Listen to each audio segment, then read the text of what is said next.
बिस्मिल्लाहिर्रहमानिर्रहीम। आज का हमारा टॉपिक है वाइट ड्वार्फ्स और न्यूट्रॉन स्टार कि वाइट ड्वार्फ और न्यूट्रॉन स्टार कैसे बनते हैं। तो हमने डीजेनरेट मैटर के बारे में स्टडी किया था। अब उसके बाद फर्दर कुछ छोटे टॉपिक्स हैं हमारे पास, वाइट ड्वार्फ और न्यूट्रॉन स्टार। अब जब भी कोई स्टार मतलब कि स्टार ऐसा स्टार है जिसका मास अगर सूरज सन के मास से कम है या अप्रोक्सीमेटली सन की इक्वल है, तो उसके इनसाइड हमें पता है कि स्टार के अंदर क्या हो रहा होता है, फ्यूजन रिएक्शन हो रहा होता है। तो जब उसका फ्यूल एंड होने के करीब हो, मतलब स्टार का जो फ्यूल है, मतलब फ्यूजन रिएक्शन स्टॉप हो जाए, तो मतलब फर्दर वो रिएक्शन फ्यूजन ना हो उसके अंदर, तब उसकी लाइफ एंड होने के करीब हो, तो वहाँ पर होता है सुपरनोवा एक्सप्लोजन। उस एक्सप्लोजन में क्या होता है कि जो आउटर लेयर ऑफ स्टार है ना, वो रिमूव हो जाता है। इस तरीके से फॉर एग्जांपल अगर ये मेरे पास एक स्टार है मुकम्मल, और ये जो है इसका आउटर लेयर है और इसके इनसाइड कोर है। अगर इस स्टार की लाइफ जो है वो एंड होने वाली है, इसके अंदर जो फ्यूजन के लिए फ्यूल था वो एंड होने वाला है, मतलब कि मज़ीद अब फर्दर फ्यूजन ये नहीं कर सकता, तो इसकी जो आउटर लेयर है वो रिमूव हो जाएगी। तो उसके बाद बचेगा इनर लेयर। तो सुपरनोवा एक्सप्लोजन होने के बाद अब दो चीज़ें बनती हैं, या तो वो वाइट ड्वार्फ बनेगा या न्यूट्रॉन स्टार बनेगा। वो डिपेंड करता है इस स्टार के मास पर, कि अगर इस स्टार का मास जो है सन के मास के इक्वल या अप्रोक्सीमेटली उससे कम है, तब जाके बनता है वाइट ड्वार्फ्स।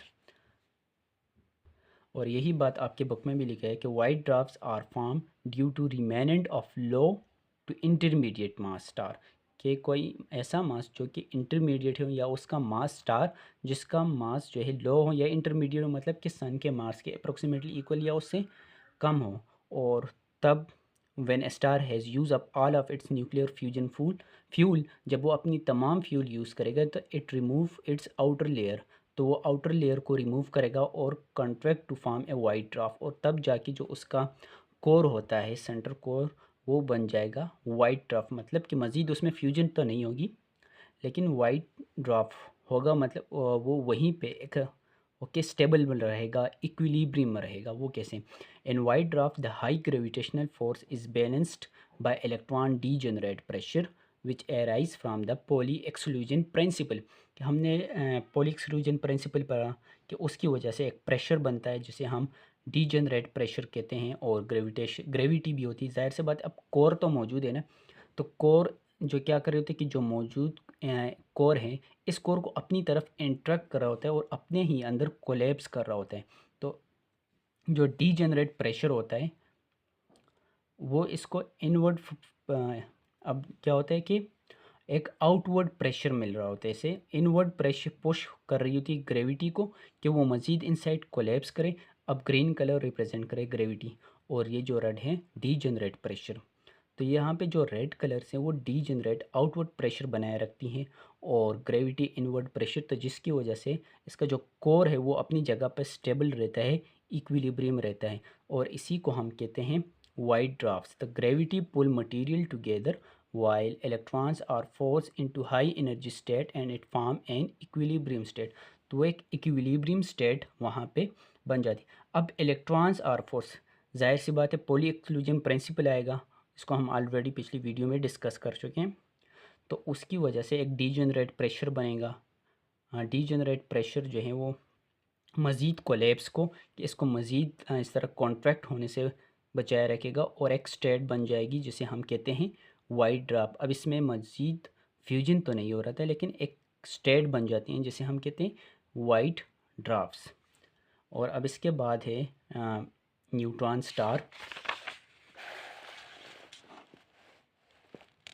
अच्छा, अब न्यूट्रॉन स्टार कब बनेगा? अब अगर स्टार डाइंग स्टार का जो मास है, अगर वो सूरज के मास से 8 टाइम्स या 5 टाइम्स ग्रेटर है, तो उस वक्त जब उसकी आउटर लेयर रिमूव होगी, तो उस वक्त जो उसके कोर से मैटर बनेगा उसे हम कहेंगे न्यूट्रॉन स्टार, और वो कुछ इस तरह होगा। अब न्यूट्रॉन स्टार के कि neutron star are form from the remnant of more massive star, कि जब मोर मैसिव स्टार के बहुत ज़्यादा मैसिव स्टार हों और वो डाई कर जाए और उसका आउटर लेयर रिमूव हो जाए, तो उसकी जो रिमेनेंट्स है बकायात है, मतलब जो कोर हैं, उससे बनेगा neutron star. In neutron star matter is further compress by the gravity due to which electron and proton start to combine to form neutron. अब ग्रेविटी इतना कंप्रेस कर देती है मैटर को कि उसके अंदर जो इलेक्ट्रॉन और प्रोटॉन है मैटर्स के अंदर वो कंबाइन हो जाते हैं और न्यूट्रॉन बना देते हैं। देयरफॉर न्यूट्रॉन डीजेनरेट प्रेशर, अब वहाँ पे क्या था, इलेक्ट्रॉन डीजेनरेट प्रेशर था, किसमें, वाइट ड्वार्फ में। अब यहाँ पे इलेक्ट्रॉन और प्रोटॉन कंबाइन होकर न्यूट्रॉन बना देते हैं, तो यहाँ पे जो प्रेशर बनेगा वो बनेगा न्यूट्रॉन डीजेनरेट प्रेशर, जो कि arise due to Pauli exclusion principle, जो कि किस प्रिंसिपल को बेस पे बन रहा होता है, पॉली एक्सक्लूजन प्रिंसिपल के बेस पर, विच बैलेंस ग्रेविटी। अब ये बैलेंस करती हैं ग्रेविटी को और प्रिवेंट करती हैं फर्दर कंप्रेशन को, कि अब जो न्यूट्रॉन स्टार है ये फर्दर मज़ीद कंप्रेस नहीं हो रहा है यहाँ पे, अब बन चुके हैं कंबाइन हो चुके हैं क्या, इलेक्ट्रॉन और प्रोटॉन कंबाइन हो गया, उन्होंने न्यूट्रॉन बना दिया। अब ये मुकम्मल तौर पर एक न्यूट्रॉन है जिसे हम न्यूट्रॉन स्टार कहते हैं। तो ग्रेविटेशनल फोर्स इनवर्ड पुल कर रही है, तो जो न्यूट्रॉन डीजनरेसी प्रेशर है वो आउटवर्ड फोर्स अप्लाई कर रहा है और एक बैलेंस बन गया है यहाँ पे। तो अब ये जो न्यूट्रॉन है वो फर्दर कंप्रेस नहीं हो रहा और इसे हम कहते हैं neutron star. This stable state of matter is known as neutron star. अब मैटर के इस स्टेट को हम कहते हैं neutron star, despite the fact that neutron star is only about 20 kilometre diameter, कि ये जो न्यूट्रॉन स्टार है इसका डायमीटर जो है यहाँ से यहाँ तक वो सिर्फ और सिर्फ 20 किलोमीटर डायमीटर है। It is about 1.5 time more massive than sun. इसका डायमीटर बहुत कम है लेकिन इसका मास देखा जाए तो सन से 1.5 गुना ज़्यादा है, 1.5 टाइम्स जो है वो ज़्यादा है। Neutron star have overall densities of order.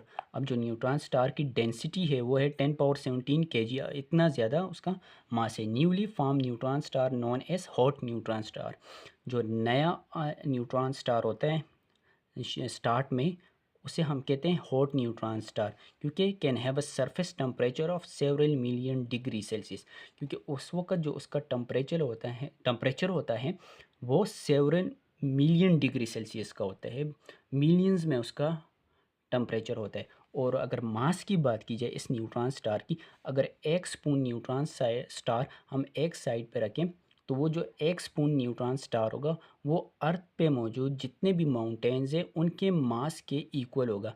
तो इतना मैसिव होता है न्यूट्रॉन स्टार। और सिर्फ एक स्पून न्यूट्रॉन स्टार, आप इमेजिन करें कि एक स्पून न्यूट्रॉन स्टार और अर्थ पे जितने भी माउंटेन्स हैं तो उसके इक्वल या उससे ज़्यादा हो सकता है, क्योंकि न्यूट्रॉन स्टार इंतहाई मैसिव होता है। तो आज के लिए इतना ही। इसके बाद हम नेक्स्ट वीडियो में कवर करेंगे बॉर्न्स आइंस्टाइन कंडेंसेशन इंशाल्लाह।